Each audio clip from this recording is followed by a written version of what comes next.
आज के इस वीडियो में हम लोग जानने वाले हैं कंप्यूटर में आपको क्या क्या स्किल सीखना चाहिए। अगर आप कंप्यूटर ऑपरेटर का जॉब करना चाहते हैं तो आपको क्या क्या आना चाहिए, या फिर अगर कोई स्टूडेंट है अगर वो कंप्यूटर लाइन में जॉब करना चाहता है तो उसको कौन कौन से कंप्यूटर स्किल सीखने की ज़रूरत है।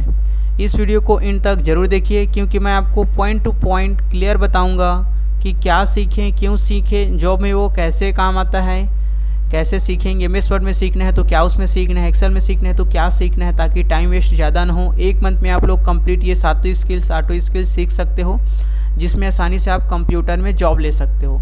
तो चलिए सीखते हैं कंप्यूटर ऑपरेटर को क्या क्या स्किल्स आना चाहिए, या कोई सा भी जॉब हमें चाहिए करना है कंप्यूटर के फील्ड में तो क्या क्या जो स्किल्स है इसको हमें सीखना चाहिए। तो चलिए इस वीडियो को स्टार्ट करते हैं और सीखते हैं और समझते हैं क्या क्या स्किल्स का रिक्वायरमेंट है हर एक जॉब के फील्ड में।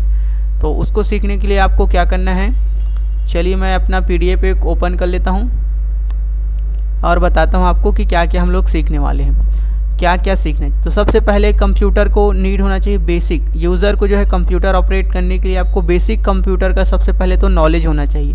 बेसिक कंप्यूटर के बारे में आना चाहिए आपको कि कंप्यूटर क्या है, इनपुट आउटपुट डिवाइस कैसे है, कैसे काम करता है। विंडोज़ ऑपरेटिंग सिस्टम का आपको नॉलेज होना चाहिए। फाइल्स एंड फोल्डर मैनेजमेंट आना चाहिए आपको, फाइल बनाना आना चाहिए, फोल्डर बनाना आना चाहिए। उस फाइल फोल्डर को कट करना, कॉपी करना, पेस्ट करना, रीनेम करना, फाइल को ढूंढना आना चाहिए आपको। पेन ड्राइव क्या होता है उसका नॉलेज होना चाहिए। प्रिंट करना, प्रिंटिंग का सेटिंग आना चाहिए। स्क्रीनशॉट कैसे लेते हैं वो आना चाहिए। कीबोर्ड के जो शॉर्टकट की होते हैं उसके बारे में आपको नॉलेज होना चाहिए। जॉब में कैसे काम आएगा अगर आप ये सीखते हो, ये जानते हो तो। डेली ऑफिस का काम 50% फाइल को मैनेज करने में चला जाता है, मैनेज करने में ही होता है जॉब में ये काम।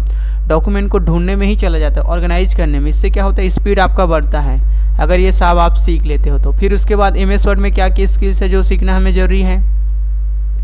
तो MS वर्ड में भी आपको क्या आना चाहिए, टाइपिंग, या तो हिंदी टाइपिंग है। ये टाइपिंग जो इतना कंपलसरी नहीं है, लेकिन आपको टाइपिंग आता है तो बहुत प्लस पॉइंट है आपके लिए। हिंदी टाइपिंग चाहे इंग्लिश टाइपिंग दोनों भी आता है तो भी प्लस पॉइंट है। पेज को सेटअप करने आना चाहिए। MS वर्ड में आपको पेज को कैसे सेटअप करना है, प्रिंटिंग कैसे करना है, टेबल बनाने आना चाहिए। हेडर और फुटर का आपको नॉलेज होना चाहिए आपको MS वर्ड में। रिज्यूम बनाना, एप्लीकेशन बनाना, अगर कोई लेटर बनने का ज़रूरत पड़ जाए कहीं पे आप कंप्यूटर ऑपरेटर के तौर पर काम कर रहे हो तो आपको ये बनाने आना चाहिए। फॉर्मेटिंग करने आना चाहिए, डाटा को बोल्ड, इटैलिक, अंडरलाइन, ये सब अलाइनमेंट। इमेज को एड करने आना चाहिए आपको। स्पेलिंग एंड ग्रामर को चेक करने आना चाहिए कि क्या स्पेलिंग मिस्टेक है। तो ये आपका रियल MS वर्ड में यही सब सीखना है। मेन पेज सेटअप को, पेज कैसे करते हैं, प्रिंट कैसे करते हैं, ईमेल कैसे करते हैं, ईमेल मैसेज कैसे टाइप करते हैं, कोई लेटर कैसे बनाते हैं, कुछ लिखते कैसे हैं पेज। तो यही सब हमें सीखना है MS वर्ड में। और जॉब में कैसे यूज़ होगा तो आपका जो हो सकता है ऑफिस में कुछ लेटर बनाने के लिए दिया जाए, एप्लीकेशन बनाने के लिए दे दिया जाए, कुछ रिपोर्ट बनाने के लिए दिया जाए, कुछ नोटिस लिखने के लिए बनाने के लिए दिया जाए, या कुछ टाइपिंग करने के लिए आपको बोला जाए। तो ये सब आपकी स्किल सीखे रहोगे तो आपको आसानी से कर सकते हो। फिर उसके बाद आता है MS एक्सेल। MS एक्सेल को तो सभी कंपनी का लगभग MS एक्सेल, मतलब आप कहीं पे भी जा रहे हो आपको तो MS एक्सेल का नॉलेज होना ही चाहिए, चाहे छोटी से छोटी या बड़ी से बड़ी कंपनी रहे। आपका एक्सेल नॉलेज बहुत ज़्यादा ज़रूरी है।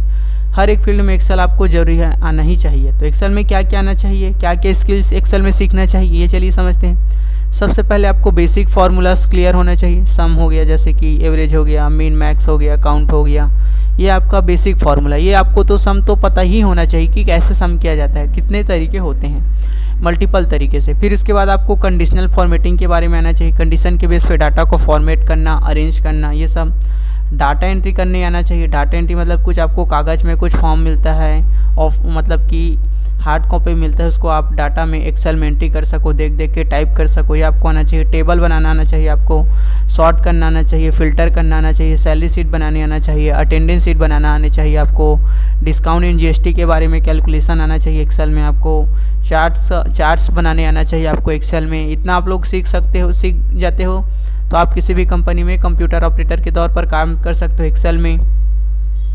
उसके बाद आता है ये जॉब में जैसे कैसे यूज़ होगा, डाटा को मेंटेन करना। अब जहाँ भी कंपनी में काम कर रहे हो तो एक्सेल में ही डाटा को मैनेज किया जाता है। अगर छोटी कंपनी है तो सैलरी शीट बनाना हो सकता है, जितने एम्प्लॉय रहेंगे। स्टॉक को मेंटेन करना, कोई स्टॉक वगैरह में काम करे, ऑफिस का रिपोर्ट बनाना, ये सारा काम रहेगा। फिर उसके बाद आता है पावर पॉइंट। पावर पॉइंट में क्या क्या स्किल है, प्रेजेंटेशन स्किल क्या क्या सीखें। तो पावर पॉइंट एकदम इजी है। प्रेजेंटेशन स्किल इसमें आपको आना चाहिए, प्रेजेंटेशन बनाने आना चाहिए। स्लाइड के बारे में आपको स्लाइड बनाना, थीम्स उसमें लगाना, एनिमेशन लगाना, पिक्चर इंसर्ट करना, चार्ट इंसर्ट करना। और कंपनी का प्रेजेंटेशन बनाने के लिए बोल दिया जा सकता है, जैसे कोई भी कंपनी है तो उसका प्रेजेंटेशन बनाओ, तो आपको बनाने आना चाहिए। पावर पॉइंट के बारे में, सब टूल्स के बारे में, मेनू बार के बारे में आइडिया होना चाहिए। रियल जॉब में इसका कैसे यूज़ होता है, मतलब कोई भी कंपनी है जहाँ आप काम कर रहे हो, वहाँ अगर ट्रेनिंग होता है तो आपको बोल दिया जाएगा चलो इसका ये टॉपिक है, इसका प्रेजेंटेशन बना के दो। तो आपको अगर इस पावर पॉइंट के स्किल्स के बारे में पता रहेगा, जानते रहोगे, सीखे रहोगे, तो आपको आइडिया रहेगा, आप आसानी से प्रेजेंटेशन बना के शेयर कर सकते हो, फाइल को दे सकते हो प्रेजेंटेशन बना के। ऑफिस का कोई मीटिंग हो रहा है तो उसके लिए बोला जा सकता है आपको प्रेजेंटेशन का नीड है, प्रेजेंटेशन बनाओ। कोई प्रोजेक्ट प्रेजेंटेशन बनाना है तो उसका बनाना पड़ सकता है। तो इसलिए पावर पॉइंट का स्किल भी होना ज़रूरी है। और साथ में आपको इंटरनेट का नॉलेज भी होना चाहिए। अब प्रेजेंटेशन बनाओगे तो कैसे बनाओगे, खुद से लिखोगे क्या, नहीं, उसके लिए आप इंटरनेट का यूज़ कर सकते हो। इंटरनेट से आसानी से प्रेजेंटेशन बन जाएगा, वहाँ से कुछ प्लानिंग ले सकते हो, कुछ सर्च करने के लिए।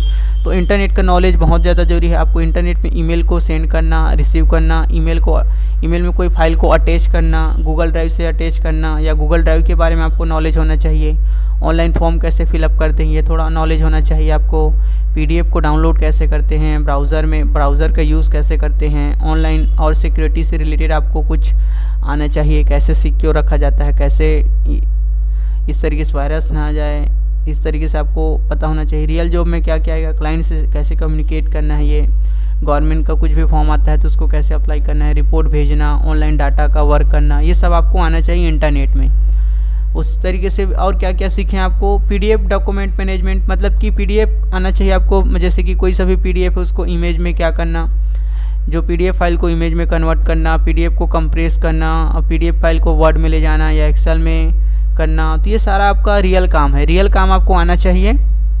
कहीं पे भी आप कंप्यूटर सीख रहे हो तो ये सब स्किल्स आपको सीखना ही चाहिए साथ साथ, ताकि आपका रियल जॉब में आपका कंप्यूटर ऑपरेटर के तौर पर आप काम कर सको। और ये आपका ऑफिशियल वर्क में डॉक्यूमेंट फाइलिंग ये सब काम होता है ऑफिशियल वर्क में, हमारे सेंटर में भी ये सब काम होता है, तो समझिए आप लोग। उसके बाद टेली प्राइम अगर आप लोग अकाउंटिंग के जॉब के लिए जा रहे हो तो टेली का नीड साथ साथ बेसिक कंप्यूटर का नॉलेज और ये साथ सब होना चाहिए। उसके साथ अकाउंटिंग का भी नॉलेज होना चाहिए। अगर आप अकाउंटिंग के फील्ड में जा रहे हो तो अगर मान के चलो अकाउंटिंग के फील्ड में आप लोग नहीं जा रहे हो, बेसिक कंप्यूटर ऑपरेटर के तौर पर ही जा रहे हो, तब के लिए टेली प्राइम जरूरी नहीं है, कंपलसरी नहीं है। लेकिन अकाउंटिंग के ही फील्ड में जा रहे हो तो बेसिक के साथ साथ आपको टेली प्राइम का भी नॉलेज होना चाहिए। टेली प्राइम में क्या क्या सीखना चाहिए आपको, लेजर बनाने आना चाहिए, वाउचर मेंट्री करने आना चाहिए, परचेज सेल ये सब वाउचर मेंट्री करने आना चाहिए, जीएसटी वर्क आना चाहिए, स्टॉक मैनेज करना, इन्वेंट्री मैनेज करने आना चाहिए, बैलेंस शीट और प्रॉफिट एंड लॉस के बारे में रिपोर्ट देखने आना चाहिए, रिपोर्ट को भेजना आना चाहिए, एक्सपोर्ट करने आना चाहिए। ये सब टेली प्राइम में आपके आना चाहिए अगर आप फाइनेंशियल अकाउंटिंग के फील्ड में जा रहे हो तब के केस में। टाइपिंग स्पीड किस में मैटर करता है, जहाँ पे बहुत ज़्यादा टाइपिंग का ज़रूरत पड़ता है। अगर आपके में टाइपिंग स्पीड स्किल है, अच्छा है, 20, 30, 40 है तो प्लस पॉइंट है आपके लिए। हिंदी टाइपिंग भी ये कंपलसरी है अगर टाइपिंग से रिलेटेड जॉब के लिए जा रहे हो तो। अगर नहीं है आपको टाइपिंग स्पीड नहीं है, नॉर्मल आप देख के कर लेते हो तो भी आपका इनफ है कंप्यूटर। लेकिन प्लस पॉइंट है ये, आपको अगर टाइपिंग स्पीड आता है तो हाँ आपको आसानी से रिक्वेस्ट करना नहीं पड़ेगा, आपको आसानी से जॉब मिल सकता है आपका अगर टाइपिंग इतना स्पीड है हिंदी में इंग्लिश में। तो दोनों में है तो और बहुत अच्छी बात है, या किसी एक में भी है तो काम चल जाएगा आपका, कंप्यूटर ऑपरेटर के तौर पर आप काम कर सकते हो। लेकिन मेरा पर्सनल ओपिनियन मानो तो आपको अगर कंप्यूटर ऑपरेटर पे कहीं पे जा रहे हो तो आप टाइपिंग थोड़ा सीख के ही जाओ, आपको टाइपिंग आना ही चाहिए, क्योंकि कंप्यूटर ऑपरेटर को टाइपिंग में फास्ट होना ही रहता है। क्योंकि कुछ भी काम हो सकता है, टाइप करना है तो आप धीरे धीरे टाइप करोगे तो देखो धीरे धीरे टाइप करोगे, टाइम में दोगे तो आपका ही नुकसान है। तो इसीलिए टाइपिंग आना ही चाहिए हर एक कंप्यूटर ऑपरेटर को। नहीं सीखो तो आप सीख सकते हो। इसके बाद आपको ये सब आना चाहिए ऑफिस में, क्योंकि वर्क फास्ट होता है, टाइपिंग रहेगा तो ऑफिस में टाइम बचता है, डाटा एंट्री में एक्यूरेसी होता है, टाइपिंग का स्पीड रहेगा तो टाइपिंग सीखना जरूरी है। साथ साथ आपका कम्युनिकेशन स्किल भी स्ट्रांग होना चाहिए, जैसे ईमेल राइट करने आना चाहिए, इंग्लिश का बेसिक आना चाहिए, आपको कस्टमर से डील कैसे करते हैं, बात कैसे करते हैं, प्रोफेशनल बिहेवियर कैसे रखना है, आपका कम्युनिकेशन स्किल डिपेंड करेगा। तो ये भी आपको थोड़ा बहुत आना चाहिए। क्लाइंट से बात कैसे करना है, ऑफिस इन्वायरमेंट में अच्छी तरीके से कम्युनिकेशन कैसे करना, लीडरशिप कैसे करना, ये आपको आना चाहिए।